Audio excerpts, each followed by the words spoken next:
The fun continues. We're spending more time right here on the show floor in Essen 2024.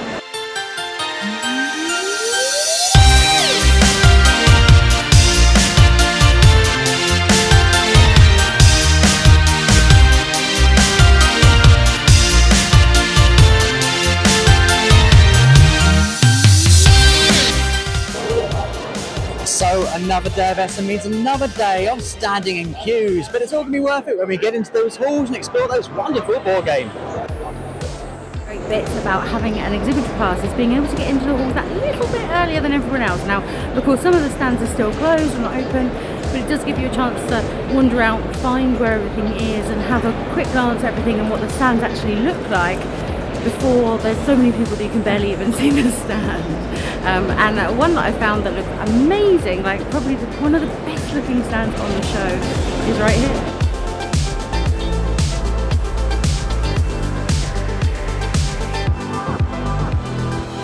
A stand here that's doing incredibly well on the visuals and setup, looking very thematic for Acropolis here.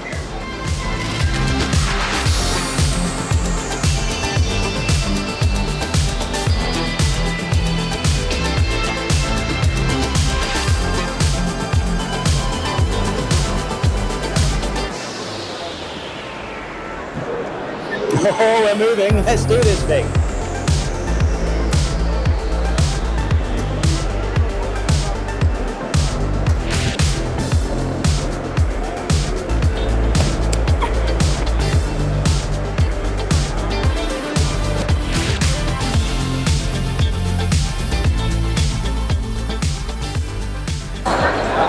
You may well have seen my painting videos, and at Essen there's only one thing I should really be painting. Smeeps the cat. Let's give two thin coats a go, and hopefully it's only going to require two thin coats, so I'm not going to be here long.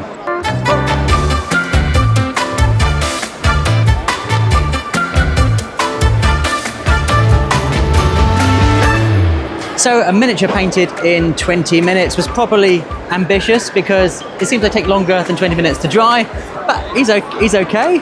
I'm quite pleased with that.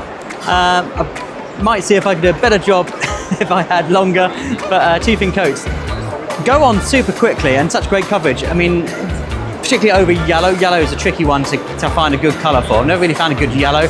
Great yellow, and overlaying paint. There's no kind of bleed once they dry, which is really nice.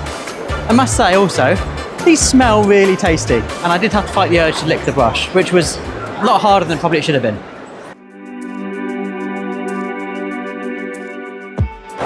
We're in a world where AI is always the topic of conversation, but it's so lovely to see here at Essen that artistry is still celebrated with this great artist alley area where there's so much to offer and everyone's individual style.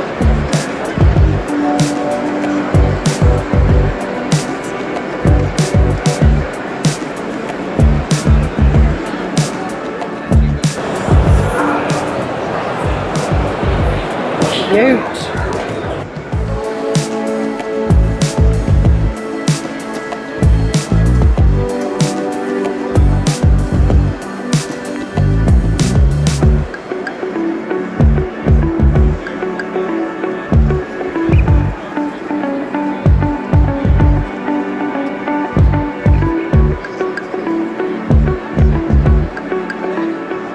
Bits and bobs that are sort of board game / geek adjacent, which is always good to check out. I think it's always nice to come home with something a little bit different, as well as the usual adding to our actual gaming shelves.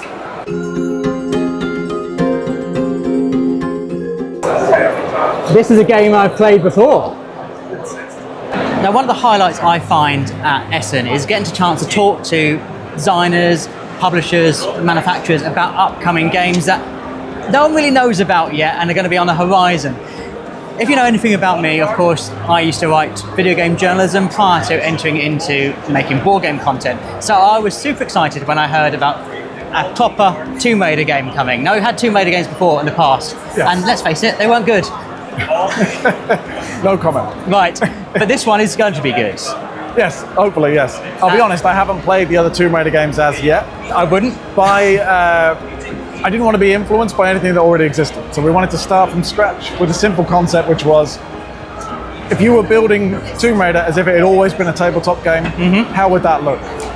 Lara is often adapted for film, for animation, for comics. What does a Lara going on a proper adventure that happens to be a board game look like? So which Lara are we? Are we early trilogy Lara? Are we original trilogy Lara? Are we rare? We are unified Lara.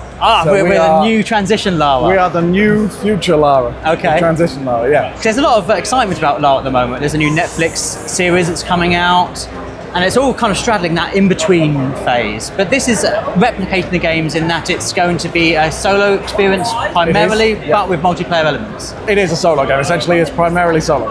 When we say 1+, it's because you can work together to push Lara through that journey. Right. It's still just Lara. She is on her own, the same as she is in the video game.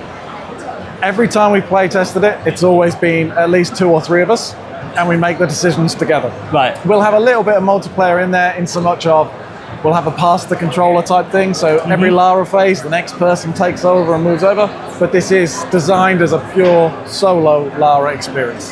Now, Iconiq Studios are known for minis, primarily, so can we expect awesome minis in this? Yes, there'll be some nice minis. We've already shown some of the enemy miniatures. We'll be revealing Lara soon. Oh. Soon. She's been approved.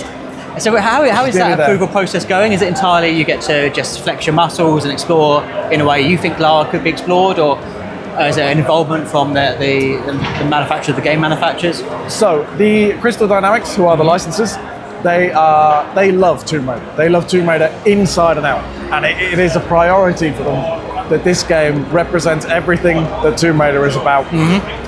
So they're very, very useful in what they can provide and very helpful. When it comes to Lara herself, they have to make sure she is entirely accurate, and they're making sure that everything that we're doing fits with the brand and also fits with itself. So making sure we're staying consistent in all the artwork and all the design and the gameplay. Yeah, they've been really, really good. Excellent. So someone who's been playing Tomb Raider for as long as I have, I've been playing it since I was a teenager, probably why I like Lara so much. Fans of the series, are they going to see little nods to the series? So, I hope so. That's what I'm going to say. I would expect to see some things that you'll recognise, yeah. I'm in the process at the moment. The game is fully playable. I have what we call an ugly prototype, so it's a playable version of the game without the artwork. We're doing the artwork at the minute, and this is where I'm trying to slide in some references and things in. Excellent. And so this is going to be crowdfunding early next year? Crowdfunding in May next year. Excellent. Looking forward to it, as you can clearly tell. Yeah. Of course, if you are liking our content, a good thing for you to do is to like and subscribe. And of course, have your voice heard. Get involved in the comments down below and tell us what you're enjoying seeing at Essen this year.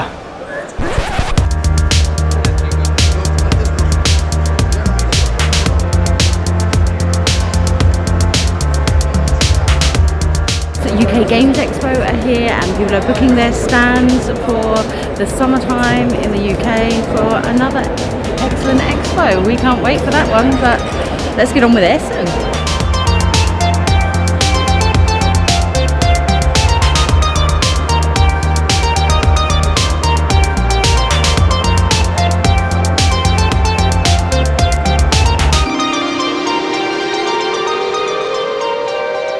Sleeping Gods is in my top 10 board games of all time, and I had no idea that Lukat would be here, and stumbled across him, and I think it's fair to say I was relatively modest in my appreciation for your games, and in his unique art style he has promised to draw me and a cover, so this is something special that I never thought would happen. To be honest, being drawn by a game designer and artist that I admire so much, it's going to be kind of hard to top. I was pretty choked up when I saw him doing it, and I can't believe that kind of happened. That's awesome.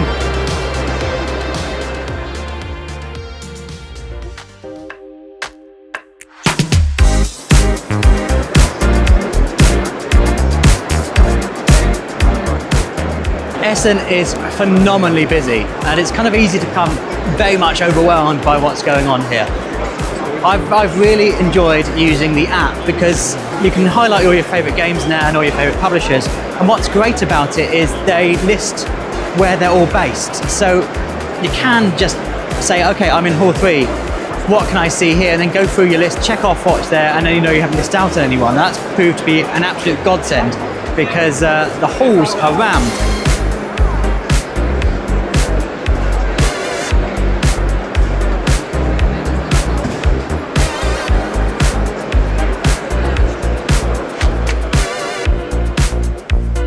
There's been a murder.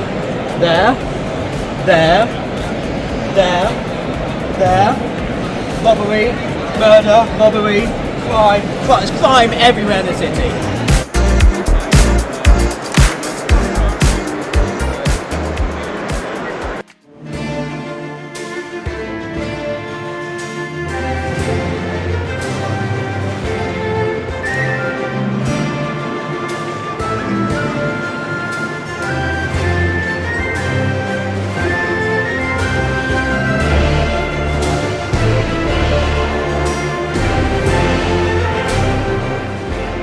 One game that's been the talk of the expo has been Lord of the Rings Duel. So this is actually much more than a re-theming of Seven Wonders Duel, set obviously in the Lord of the Rings world. And yeah, we're actually going to get a chance to get hands on and play it to see how different it is to Seven Wonders Duel.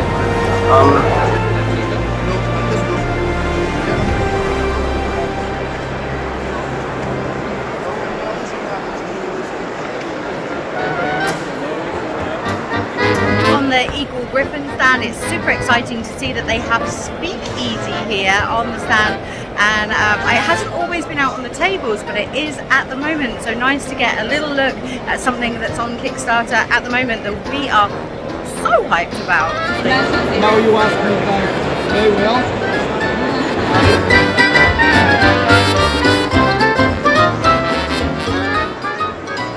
Join us again for more Essen-filled fun in the next section. We'll see you next time. Bye.